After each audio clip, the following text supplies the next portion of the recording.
Assalamualaikum warahmatullahi wabarakatuh. Alhamdulillah alladzi bi ni'matihi tatimmu shalihat. Segala puji bagi Allah Jalla Jalaluh yang karena nikmatnya kebaikan-kebaikan menjadi sempurna. Amma ba'd, ahibati fillah. Kita nih salah satu ciptaan Allah yang diperintahkan untuk beribadah kepadanya. Ikhlas tanpa menyekutukan. Dan amal ibadah kita tuh diangkat. Ada yang mencatat malaikat-malaikat Allah dan ada yang melaporkan.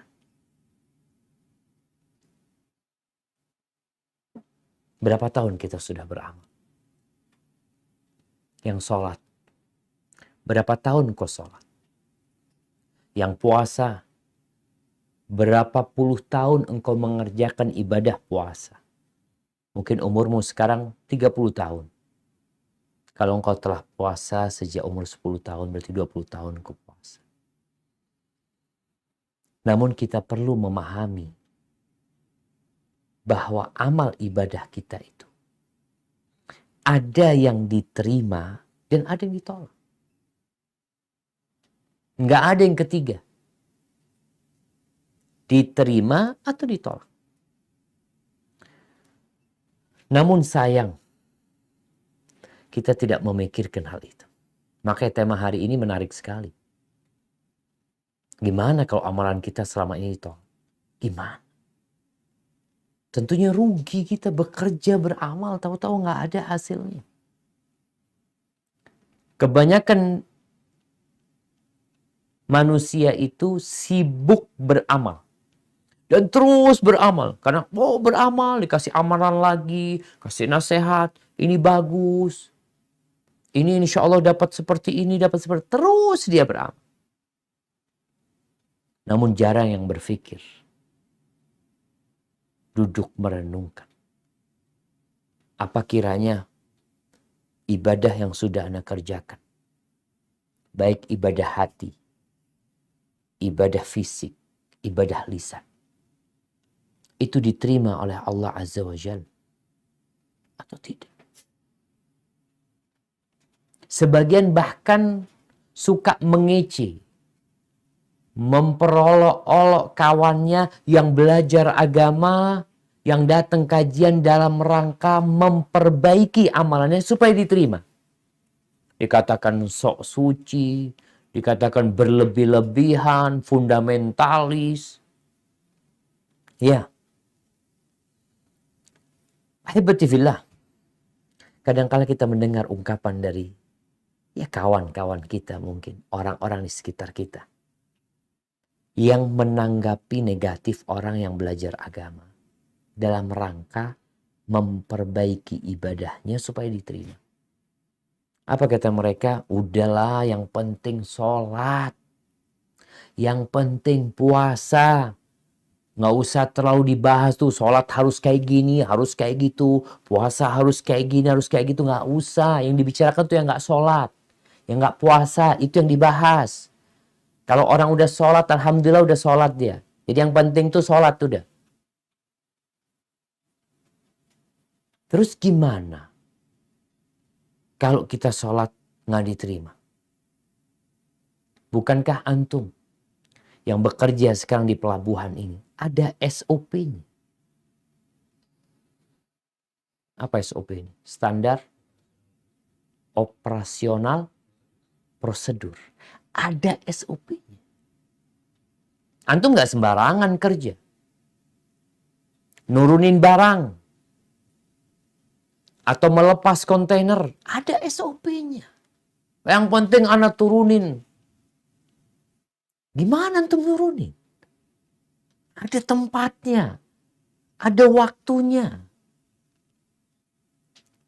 Kalau nggak ikut SOP, rusak tuh pelabuhan. Gara-gara semua yang penting kerja. Kerja. Yang penting kerja. Iya kerja. Tapi ada aturannya.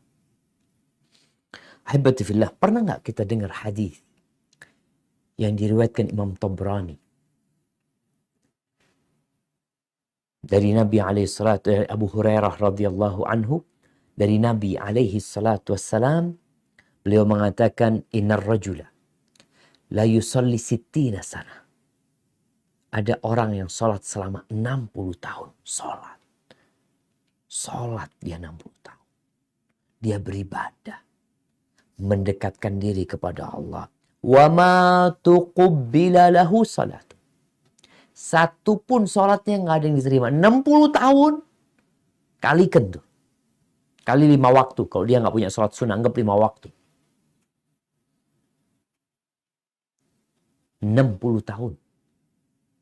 Nggak ada yang diterima. Kenapa? La'allahu yutimur ruku'. Mungkin dia rukuknya sempurna. Bagus rukuknya. Wala yutimmu sujud. Tapi sujudnya nggak sempurna. Entah gimana dia sujudnya. Yang penting sujud. Wa yutimmu sujud. Wala yutimmu ruku'. Ada satu sujudnya sempurna. Masya Allah sujudnya dia benar-benar tumaknina. Rukuknya nggak sempurna. Salat ini sebuah kesatuan yang harus kita jaga. Di sini ada SOP-nya ibadah itu. Nabi SAW dalam hadis yang diriwayatkan Ibnu Khuzaimah, beliau pernah melihat ada seorang lelaki yang sholat, tapi rukuknya nggak sempurna. Wah, sujudnya seperti cepatlah sujudnya pokoknya. Sujud terus berdiri. Faqala, maka Nabi mengatakan kepada para sahabat yang lain, nih, buat yang asal sholat, perhatikan sabda Nabi SAW. Nabi melihat orang sedang sholat bersama para sahabatnya, tapi sholatnya asal-asalan. Apa kata Nabi SAW? Lau mata hadha ala halihi hadihi. Kalau dia meninggal dunia dalam kondisi sholatnya seperti ini. Kan kita berpikir, oh mati husnul khatimah ketika sholat mungkin. Sholatnya seperti itu. Kalau dia mati dalam kondisi seperti ini, dalam kondisi sholatnya belum dibenerin. Mata ala ghairi millati Muhammad. Dia mati tidak di atas ajarannya Muhammad SAW. Bayangin jangan. Maka kita perlu mikir nih, jangan-jangan sholat anak nggak diterima bertahun-tahun anak sholat. Bahkan kalau mati, yang mungkin pandangan orang husnul khatimah, mati tidak di atas agamanya Nabi Muhammad SAW. Yang kuru salatahu kama yang kurul ghurabud dam. Dia mematok sholatnya seperti burung gagak itu mematok darah. Lalu beliau mengatakan, mathalul ladzi la yutimmu ruku'ahu wa yankuru fi sujudihi. Permisalan orang yang tidak menyempurnakan ruku'nya, yang dia mematok ketika sujud. Mathalul ja'i', seperti orang yang sedang dalam kondisi lapar, dia makan 1 butir kurma atau 2 butir kurma, ya namanya orang lapar banget. Kosong tuh perutnya. Nggak ada gunanya. Hadis ini sahih ya. Jadi nggak main-main.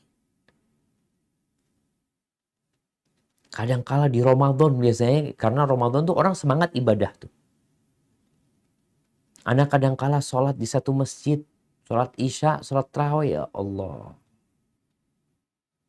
Kita baru mau ruku, imamnya Allahu Akbar, ruku tuh imamnya. Kita ini udah dalam proses mau ruku, imam sudah sami Allahu liman hamidah. Sebagian makmum mengatakan, oh antum yang kurang cepat rukuknya, jadi kita harus ngebut memang. Jadi memang posisinya harus ngebut. Jangan yang penting sholat. Jangan ngomong yang penting ibadah. Ada orang-orang yang ahli ibadah, tidak diterima ibadahnya. Tuh. Ayat yang insya Allah kita semua hafal.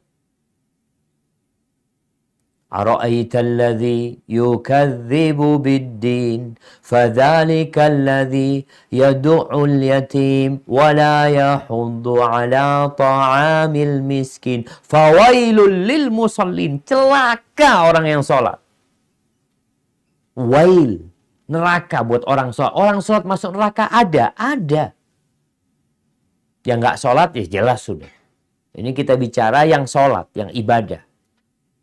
Gimana tuh kalau antum sholat ternyata nggak diterima? Neraka tempatnya. Alladzina hum an salatihim sahun, alladzina hum yura'un. Sholat tapi lalai. Asal sholat. Yura'un, riya dia juga sholat. Ahibati fillah. Ada sebuah hadis yang terkenal yang kita sering dengar. Tentang bagaimana seorang sahabat Nabi. Ini hadis diriwayatkan Imam Bukhari ya. Ketika Nabi sedang di masjid. Tahu-tahu ada orang masuk masjid sholat. Selesai sholat dia. Sholat tahiyatul masjid atau sholat apa. Dia menjumpai Nabi SAW. Dia mengucapkan salam. Lalu Nabi SAW mengatakan waalaikumsalam. Terus Nabi berucap kepada orang ini, irji' fasalli. Engkau balik sholat. Balik sholat. Fa innaka lam tusalli. Engkau belum sholat. Belum sholat. Dari tadi gerak, takbir, rukuk, sujud, dianggap tidak. Belum sholat. Akhirnya orang ini sholat lagi. Bayangkan ya, tadi dibilang belum sholat. Sekarang dia sholat lagi. Tentunya sholat dia akan lebih baik dari yang pertama. Selesai assalamualaikum dia jumpai Nabi SAW. Nabi kembali mengatakan kepada orang itu, irji' fasalli fa innaka lam tusalli. Balik. Sholat lagi. Engkau belum sholat. Sampai 3 kali. Lalu sahabat ini mengatakan, ya Rasulullah, walladhi ba'athaka bilhaq, fama uhsinu ghairahu fa'allimni. Demi Allah yang mengutusmu dengan kebenaran. Aku nggak bisa sholat lebih bagus daripada yang tadi engkau lihat. Itu sudah sholat terbagusku. Fa'allimni. Ajarkan kepada aku gimana sholat. Yang benar. Ahibati fillah. Imam Ahmad bin Hanbal. Rahimahullahu ta'ala pernah mengatakan. Ya'ti ala nas zamanun. Akan datang satu masa. Kepada orang-orang yusallun wahum la yusall. Mereka sholat tapi mereka nggak sholat sebenarnya. Secara gerakan mereka sholat. Tapi sebenarnya mereka sholat. Wa inni la atakhawaf an yakuna zaman huwa hadha zaman. Kata Imam Ahmad mengatakan, aku takut zaman itu sekarang. Imam Ahmad itu meninggal kalau nggak salah 241 Hijriah. Jadi kira-kira 230 tahun setelah meninggalnya Nabi SAW. Beliau mengatakan, aku takut zaman itu sudah terjadi. Di mana banyak orang sholat, mungkin masjidnya full. Masjid di perusahaan full. Kelihatan orang-orang memakmurkan rumah Allah. Tapi nggak sholat mereka. Oleh karena itu jamaah. Orang semakin berilmu, itu semakin takut. Semakin berilmu, dia semakin takut sama Allah SWT. Takut apa? Takut amalannya tidak diterima.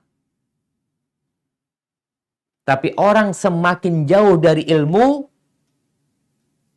semakin berani. Semakin meremehkan. Dia akan mengatakan, oh tenang, Allah itu maha pengasih, maha pengampun. Oh udahlah yang penting sholat, selesai sudah. Allah menyebutkan di surah Al-Mu'minun. Suratnya orang-orang yang beriman. Di antara sifat mereka seperti apa? Silakan dibuka. Ayat 60-61. Tafadhal dibaca. Baik Ustaz. A'udzu billahi minasy syaithanir rajim. Walladzina yu'tuna ma ataw wa qulubuhum wajilatun annahum ila rabbihim raji'un. Ulaika yusari'una fil khairati wa hum laha sabiqun. Yang artinya, dan orang-orang yang memberikan apa yang telah mereka berikan dengan hati yang takut karena mereka tahu bahwa sesungguhnya mereka akan kembali kepada Tuhan mereka. Mereka itu bersegera untuk mendapatkan kebaikan-kebaikan dan merekalah yang orang-orang yang segera memperolehnya. Barakallahu fikum. Ketika turun ayat ini, karena secara bahasa Arab disebutkan mereka memberikan apa yang mereka berikan. Mereka melakukan apa yang seharusnya mereka lakukan. Dalam kondisi hati mereka takut. Aisyah radhiyallahu ta'ala anha bertanya. Dia mengatakan, "Ya Rasulullah," tentang ayat ini. "Ahumul ladzina yashrabuna al-khamra wa yasriqun?" Apa yang dimaksud dengan orang-orang yang takut itu adalah orang-orang yang minum khamr dan mereka mencuri? Mereka orang-orang melakukan dosa sehingga takut. Namanya berbuat dosa, takut. Apa kata Nabi SAW?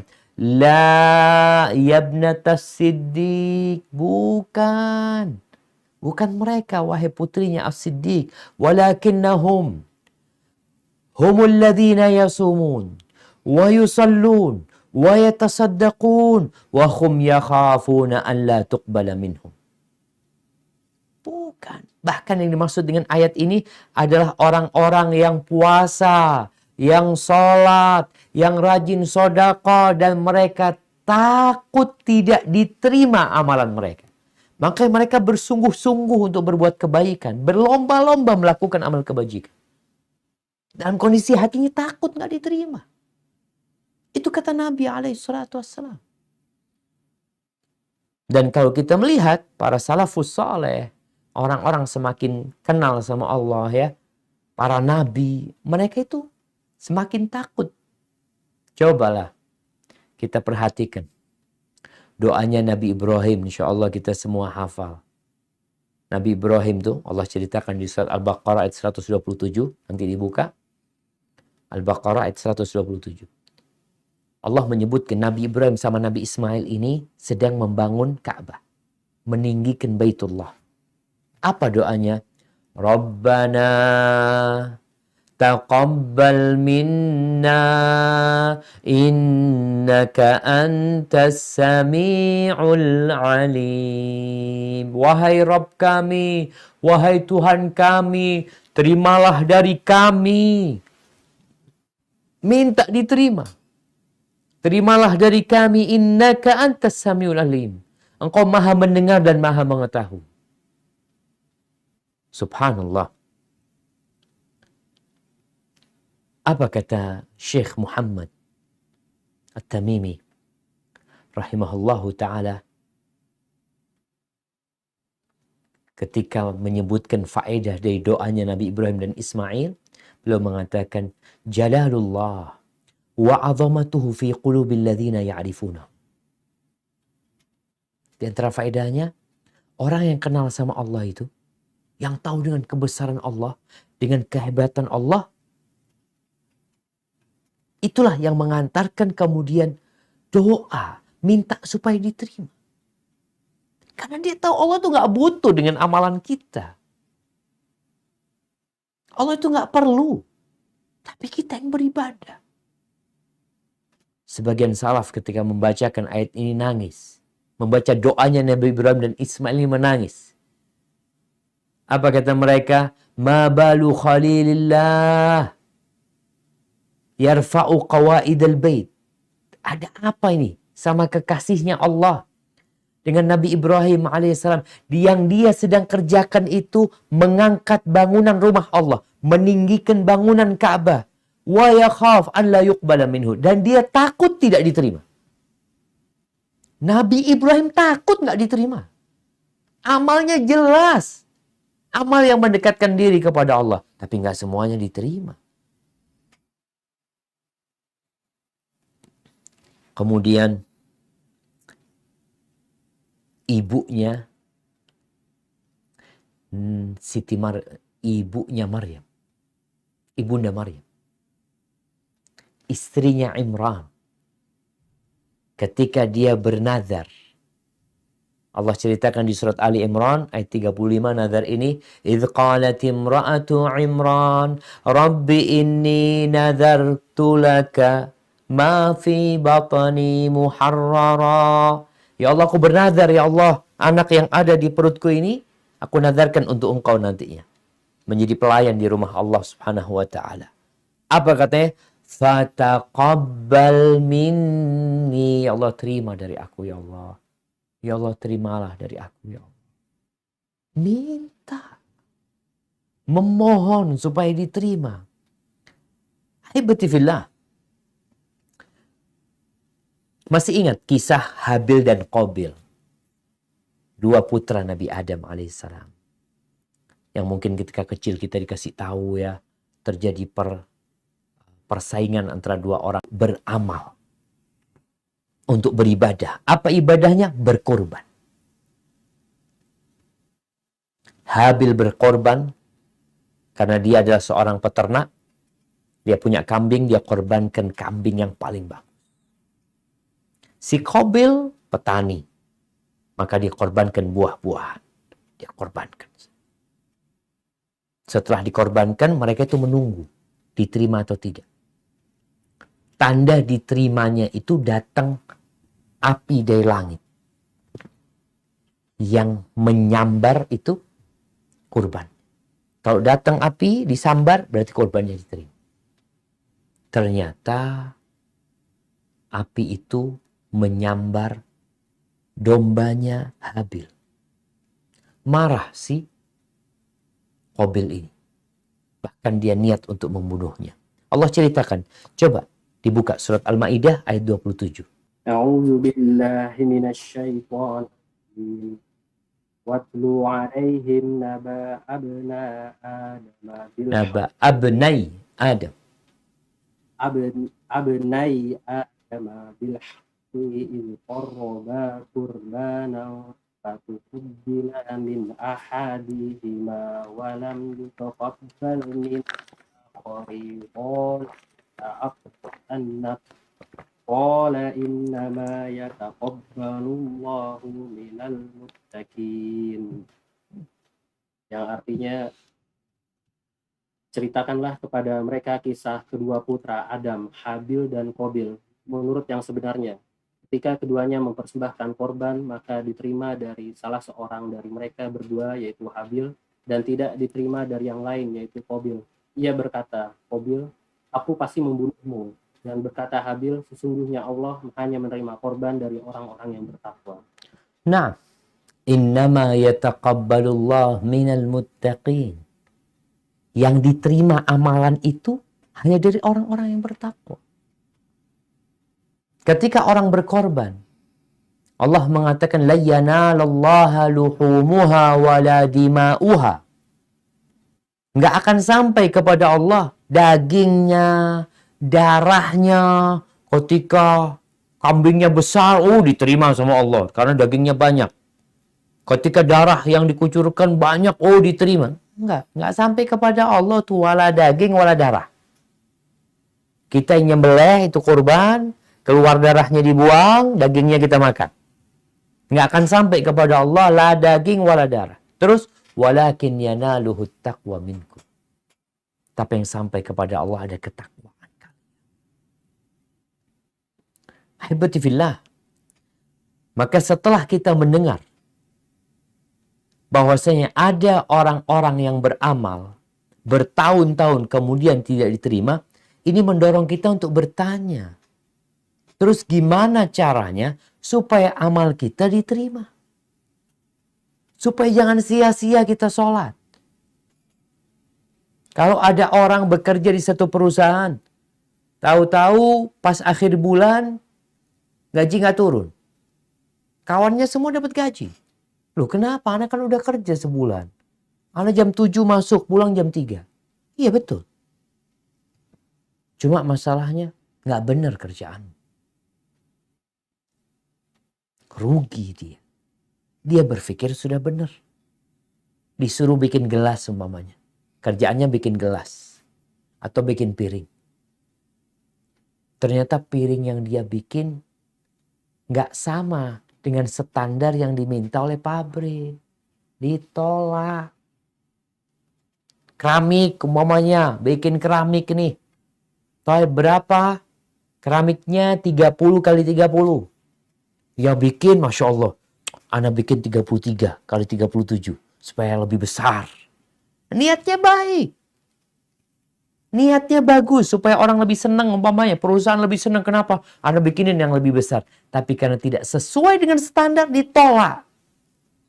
Afkir dibuang. Maka syarat diterimanya amalan itu dua.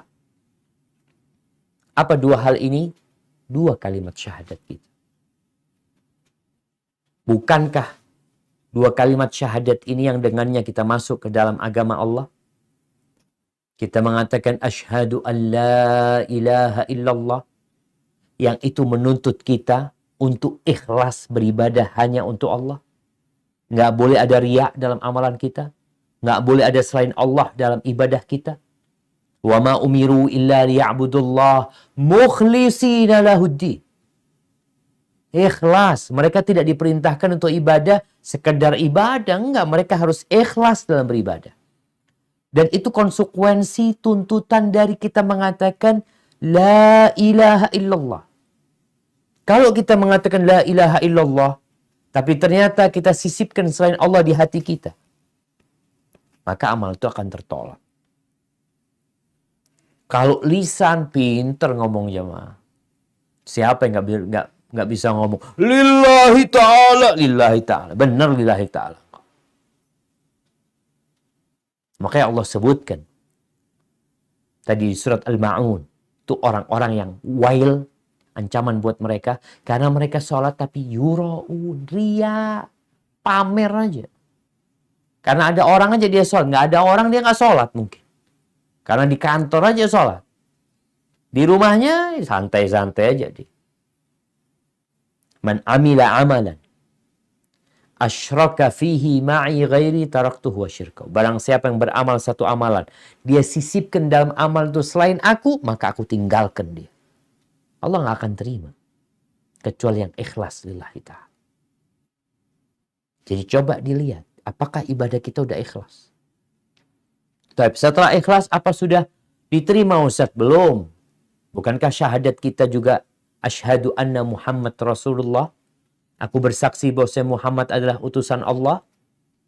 Maka ini nih menuntut kita untuk tidak beribadah kecuali dengan caranya Nabi Muhammad alaihi salatu wassalam.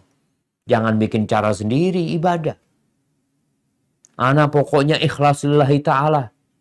Ana mau sholat subuh nih Zat. Insya Allah ana mau sholat subuh. Kan sekarang adzan subuh itu entah di Jakarta mungkin jam 4:10 anggap. Ana kayaknya mau sholat subuh Ustaz jam 3 Ustaz. Supaya lebih keren Ustaz. Jadi orang gak ada, ana sholat subuh. Supaya gak kelihatan orang. Supaya lebih ikhlas. Gak diterima. Kenapa? Caranya gak sesuai. Terus gimana? Ya ikutin. SOP-nya tuh diikutin. Gimana Nabi SAW mencontohkan dalam ibadah itu. Gak usah ditambahin, gak usah dikurangin. Sholat zuhur, Ustaz sekarang kan corona Ustaz ya. COVID-19 ini. Kita kepingin sholat zuhur Ustaz supaya ya lebih diterima sama Allah Ustaz. 12 rakaat Ustaz. Ana sudah musyawarah sama manajemen di mana? Di pelabuhan, mereka setuju Ustaz. Sholat zuhur 12 rakaat. Niatnya baik. Lillahi ta'ala. Nggak diterima. Puasa. Ramadan. Ustaz, puasa itu kan anggap dari jam 5 adzan subuh sampai jam 6 adzan maghrib. Ana gimana Ustaz kalau puasanya mulai jam 10 pagi sama waktunya Ustaz? Sampai jam berapa kalau jam 10? Kalau jam 5 sampai jam 6 itu berapa jam jamaah?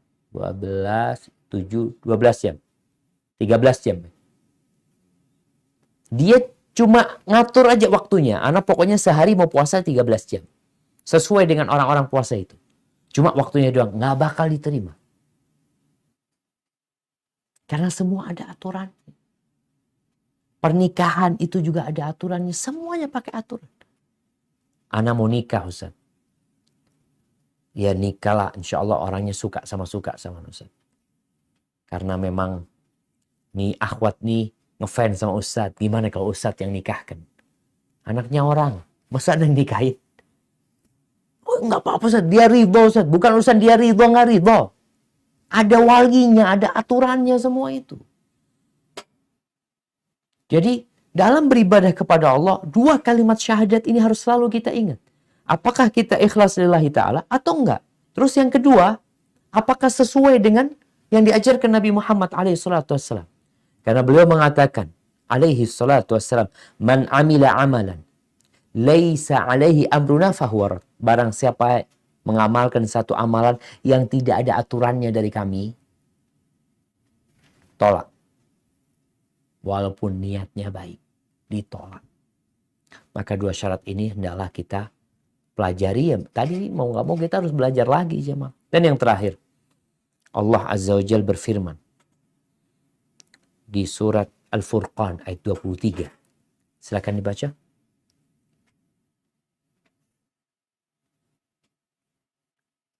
Nah.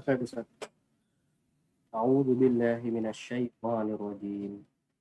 Ashabul jannati yawma idzin khairum. Al-Furqan 23.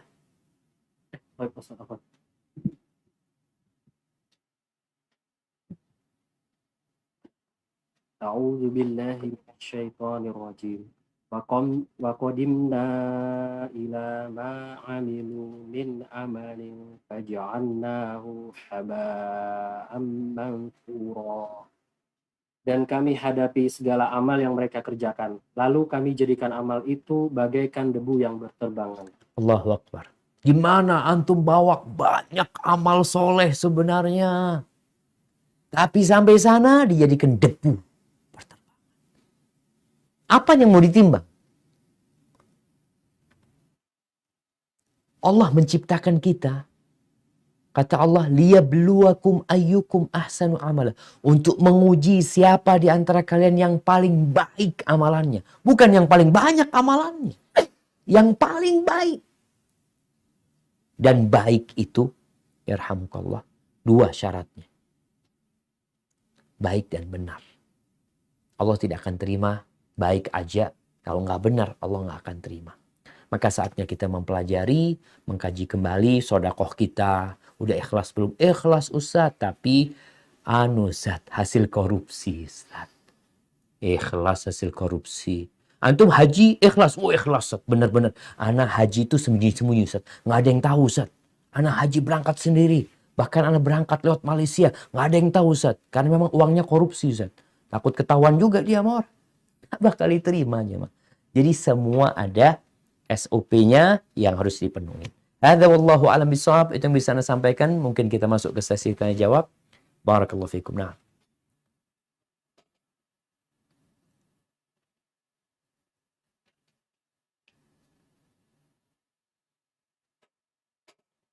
Taufik barakallahu Ustaz. Alhamdulillah jazakallahu khair Ustaz atas materi yang telah disampaikan. Dan kita sekarang masuk ke dalam sesi pertanyaan. Alhamdulillah sudah ada 21 pertanyaan Ustaz yang masuk. Insyaallah sampai asar kita kayaknya. Kali lagi jamaah Afwan, sebelumnya pertanyaan akan kami sampaikan berdasarkan urutan yang masuk dan juga dengan waktu yang tersedia. Pertanyaan yang pertama Ustaz. Assalamualaikum warahmatullahi wabarakatuh. Waalaikumsalam warahmatullahi wabarakatuh. Adakah doa agar amalan kita diterima tanpa ada gangguan syaitan setelah mengerjakan amalan-amalan soleh? Syukron Ustaz. Jazakallahu khair wa barakallahu fikum. Masya Allah. Barakallahu fikum. Naam jamaah. Jadi memang amalan kita ini ketika kita sudah ikhlas sesuai dengan sunnah, sebelum mengamalkan kita udah ikhlas. Ketika mengamalkan kita benar-benar ikhlas. Setelah mengamalkan kadangkala datang setan. Jadi setan bisa datang di pertama agar kita nggak ikhlas dari awal beribadah. Bisa datang udah ikhlas kita tengah-tengah sholat datang tuh pikiran-pikiran buruk yang menyebabkan kita riya. Kadangkala nggak dari awal sudah ikhlas, ketika beramal ikhlas selesai kayak antum waktu sholat malam. Insya Allah sholat malam tuh ikhlas ya, nggak ada yang ngeliat. Ketika antum sholat juga nggak ada yang ngeliat. Sampai subuh keluarga juga gak ada yang lihat. Besok paginya sohib tanya. Antum kenapa matanya merah? Enggak apa-apa. Kenapa? Ayolah. Apa perlu anak kasih obat mata? Enggak. Ini karena qiyamul lail tadi malam. Masya Allah. Jadi Padahal dia udah nggak ada yang tahu jemaah, tapi dia sendiri yang ngomong. Maka kita harus menyembunyikan amalan kita. Jadi kalau bertanya tadi kita tanyakan doa kan. Yang pertama usaha dulu, usaha bagaimana amalan kita supaya nggak digangguin sama setan ini, amalan yang tersembunyi. Sehingga insya Allah lebih mudah kita menjaganya dari riya. Tapi kalau kemudian amalan itu nggak bisa disembunyikan, ya sudah, kita berusaha menjaga diri kita tatkala pikiran itu datang, mamanya mengatakan, ya engkau Masya Allah orang baik, ini itu. Sampaikan, pujian dari seluruh penduduk Indonesia nggak akan berguna buat aku kalau Allah nggak ridho sama aku. Jadi itu untuk menolak riak tadi yang dibisikkan oleh syaitan. Adapun doa, Nabi SAW mengajarkan doa kepada para sahabatnya. Subhan, kepada para sahabatnya beliau sampaikan. Dan sahabatnya menyampaikan kepada sahabat yang lainnya. Apa doanya? Ketika Nabi menyebutkan bahwasanya riya ini termasuk syirik yang tersembunyi sekali. Untuk menyelamatkan diri, bacalah Allahumma inni a'udzubika an usyrika bika syai'an wa ana a'lamu wa astaghfiruka lima la a'lamu. Ya Allah, aku berlindung kepadamu dari melakukan kesyirikan yang aku mengetahui. Jadi berlindung kepada Allah. Dan aku mohon ampun kepadamu terhadap kesyirikan yang aku nggak tahu. Hadza wallahu a'lam bissawab. Baik Ustaz, jazakallahu khair atas nasihat dan atas nasihat dan jawabannya. Lanjut ke pertanyaan kedua. Afwan izin bertanya Ustaz, berkaitan dengan diterimanya amal, bagaimana hukumnya sholat mengenakan alas sholat hasil pembelian dari tahlilan? Anak sendiri mengingkari adanya tahlilan. Nah, barakallahu fikum. Jamaah, selama pakaian yang kita pakai halal, sejadah yang kita pakai halal, kopiah yang kita pakai halal, maka nggak ada masalah.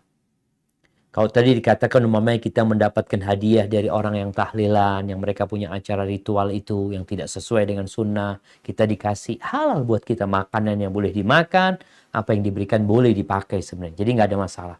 Para ulama berbincang tentang hukum sholat dengan baju curian. Bajunya curian.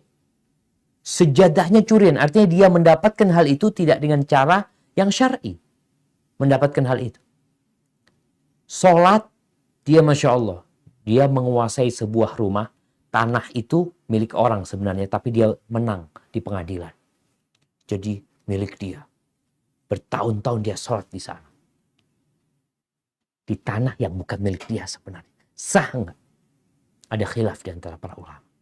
Sebagian mengatakan tidak sah. Tapi sebagian mengatakan selama syarat dan kewajibannya serta rukunnya terpenuhi, dia sah sholatnya, tapi dia berdosa. Dia berdosa. Ini kalau bicara dari barang curian, barang yang dia dapat tidak dengan cara yang benar. Adapun pemberian dari acara tadi disebutkan tahlilan, nggak ada masalah. Itu boleh. Artinya pemberiannya ya, boleh kita gunakan dan nggak ada masalah insyaallah. Hadza wallahu a'lam bissawab. Baik Ustaz, barakallahu fikum. Pertanyaan yang selanjutnya adalah Assalamualaikum Ustaz. Waalaikumsalam warahmatullahi wabarakatuh. Saya mau tanya sebelumnya, maaf jika kesannya saya membuka aib keluarga saya sendiri. Yang ingin saya tanyakan bagaimana cara mengajak keluarga untuk tetap menunaikan sholat. Karena dalam keluarga saya itu anak paling kecil, jadi saya memiliki keraguan untuk mengingatkan keluarga saya dalam beribadah, terutama sholat. Takut mereka berpikir bahwa saya mengajari mereka orang yang lebih tua, maksudnya mengajari mereka orang yang lebih tua, Ustaz.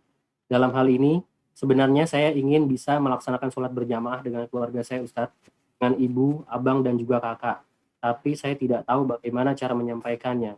Terakhir saya melihat ibu saya mengerjakan sholat, saya duduk di bangku SMP. Mohon sarannya Ustaz. Terima kasih. Allahu Akbar jamaah. Ya. Allah itu mengeluarkan dari yang mati sesuatu yang hidup. Dan sebaliknya, Allah mengeluarkan yang hidup dari Allah mengeluarkan yang mati dari sesuatu yang hidup. Dan sebaliknya seperti itu. Yukhrijul hayya minal mayyit. Wa yukhrijul mayyita minal hayy. Yukhrijul hayy, mengeluarkan yang hidup dari yang mati dan mengeluarkan yang mati dari yang hidup. Kadangkala orang tuanya nggak sholat. Bahkan cerita tadi kakaknya nggak ada yang sholat. Seharusnya adik ini kan ikut mereka. Seharusnya adik ini seperti orang tuanya nggak sholat, seperti kakak-kakaknya yang tidak sholat. Tapi hidayah dari Allah SWT. Apa yang harus dilakukan seorang adik yang mendapatkan hidayah? Ya, mungkin Allah ingin memberikan pahala yang besar buat engkau. Hargain dan menghormati yang lebih tua. Sehingga ya engkau melayani mereka, melayani ibu ya. Yang namanya adik biasanya disuruh-suruh, iyalah engkau nurut sama mereka. Cari waktu yang tepat kemudian. Setelah mereka tahu bahwasanya engkau memang peduli sama mereka, sampaikan umpamanya tentang kebesaran Allah SWT, tentang nikmat-nikmat yang Allah berikan ya. Kemudian ceritakan kepada mereka ada orang yang kena musibah, ada orang yang susah hidupnya. Ini untuk menumbuhkan di diri mereka kalimat syukur. Benar ya, alhamdulillah kita masih mending ya. Daripada keluarga fulan itu udah habis rumahnya, udah dijual, ini mereka akhirnya nggak punya apa-apa. Ini akan menumbuhkan kalimat syukur di dalam perasaan mensyukuri nikmat Allah. Setelah itu, setelah mereka bersyukur, ya ajak mereka bahwasanya di antara bentuk syukur itu adalah sholat ya. Itu rukun Islam, kalau sholatnya baik semuanya baik. Cari waktu yang tepat. Kalau antum nggak berani ngomong, antum bisa berbagi buku sama mereka. Buku yang ringan-ringan. Taruh di meja, taruh di mana yang harapannya mereka kalau lagi penat, lagi pusing, kadangkala ya kita lihat ya koran bekas tahun 2000, kalau kita sedang menunggu sesuatu kita baca tuh korannya. Maka insya Allah dengan kita berusaha meletakkan buku di rumah ya, buku-buku yang ringan dengan harapan mereka membacanya, dan antum harus sabar juga. Ketika satu saat antum sudah siap untuk menyampaikan, antum duduk. Tidak dengan semuanya. Tidak antum bikin kajian. Tapi antum mau sambil memijat kaki ibu. Antum mengatakan, Bu, ya makasih banyak Bu ya. Ibu ngajarin anak sholat dulu. Karena tadi disebutkan kan, ketika dia SMP, ibunya masih sholat gitu loh. Berarti kan ibunya ngajarin sama dia. Dia sampaikan terima kasih karena udah diajarin sholat. Masya Allah. Barakallahu fikum. Hada laysa lu'bah. Baik, barakallahu fikum. Barakallahu Ustaz. Pertanyaan selanjutnya, Bismillah Afwan Ustaz, izin bertanya, apakah jika kita tidak melakukan ibadah sesuai dengan aturan syar'i, otomatis tidak diterima amalannya? Dan bagaimana kita tahu jika amalan kita diterima oleh Allah? Jika dalam ibadah ada beberapa pendapat, misal dalam beberapa bacaan sholat ada perbedaan, mana yang seharusnya diambil Ustaz? Karena melihat diri sendiri awam dalam agama. Syukran jazakallahu khair. Naam. Barakallahu fikum. Kalau bicara amalan yang tidak sesuai dengan sunnah, yang tidak sesuai dengan aturan, maka nggak diterima. Bukankah tadi sahabat yang Nabi melihatnya, dia sholat, kemudian sholatnya nggak benar. Lalu Nabi SAW mengatakan kalau dia mati di atas tata cara ibadah seperti ini, dia mati tidak di atas agamanya Muhammad SAW. Bukankah Rasul SAW yang mengatakan kepada sahabat yang sholat, kemudian dia mengucapkan salam kepada Nabi, Nabi menolaknya mengatakan, "Sholli fa innaka lam tusolli." Sholatlah engkau belum sholat. Jadi tinggal dilihat sekarang. Yang namanya ibadah itu ada rukun, ada syarat, ada wajib. Mana yang tidak terpenuhi oleh dia? Sholat zuhur jam 11. Sholat ikhlas lillahi ta'ala. Padahal waktu zuhur umpamanya jam 12. Ketika dia sholat jam 11, nggak diterima. Nggak bakal diterima. Sholat zuhur 5 rakaat. Dia tahu dia 5 rakaat sholatnya. Bukan lupa. Nggak diterima. Jadi memang berat. Makanya kita perlu belajar sekarang. Agar benar-benar syarat dan ketentuannya itu terpenuhi sama kita. Kemudian pertanyaan yang kedua apa tadi? Afwan Ustaz, sebentar.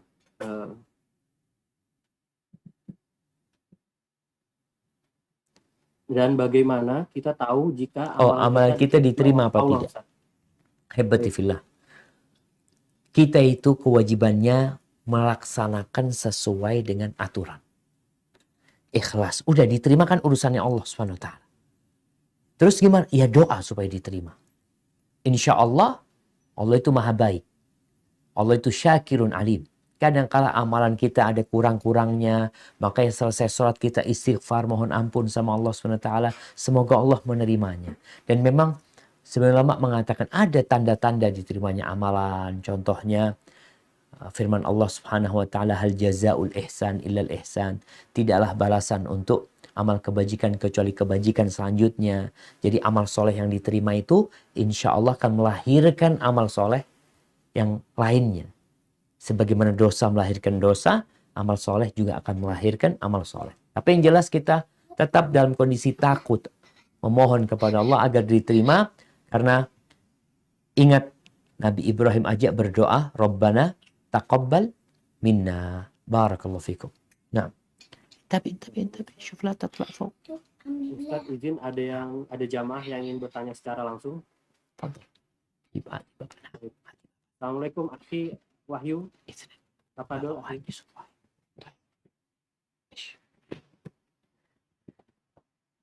Assalamualaikum warahmatullahi wabarakatuh. Waalaikumsalam warahmatullahi wabarakatuh. Ahlan wa sahlan. Ustaz, Anda mau bertanya sebelumnya, semoga Allah memberikan keberkahan kepada Ustaz, keluarga Ustaz, guru-guru Ustaz, kemudian amin. kepada kaum mukminin yang mengikuti kajian. Amin. Nah Ustaz, Anda memiliki 2 pertanyaan. Naam, tafadhal. Yang pertama itu, bagaimana kita menyikapi apabila kita bermakmum dengan iman yang terlalu cepat. Nah. Karena kan kadang imamnya itu terlalu cepat, kita ada yang kekhusyuan kita tuh juga kurang gitu. Yang kedua, bagaimana ketika kita bekerja Ustaz, kan kita memiliki waktu yang sangat sedikit untuk melaksanakan sholat. Apakah kita boleh untuk mempersingkat sholat? Dan bagaimana cara terbaik kita menyingkat sholat pada bulan Ustaz? Masya Allah. Ini saja, barakallahu fikum. Nah, barakallahu fikum. Ya jemaah, ini pertanyaan menarik sekali ya. Tentang bagaimana kita dapat imam sholatnya terlalu cepat. Dan kita merasa nggak tumak nina. Sedangkan tumak nina itu rukun sholat. Tatkala kita kan nggak tahu. Kita ini ya namanya kadangkala musafir juga. Kita bermakmum, kita pikir imamnya bagus gitu sholatnya. Tahu-tahu cepat sekali sholatnya. Sehingga hilang itu tumak nina. Apa yang harus kita lakukan? Kita memisahkan diri. Niat mufaraqah, memisahkan diri. Antum sholat sendiri sudah. Jangan dilanjutin. Ketika antum merasa sholatnya memang nggak tumak nina gitu. Mungkin menurut dia tumak nina, tapi antum melihat kayaknya terlalu cepat Ustaz. Ana mau ruku aja, dia ruku. Ana mau ruku, dia udah berdiri Ustaz. Ya udah antum ketika itu niat mufaraqah, niat sholat sendiri. Kenapa? Karena kita kalau tetap sholat sama dia, kita itu punya kewajiban mengikuti gerakan dia. Ketika dia bertakbir, kita harus bertakbir. Dia ruku, kita harus ruku.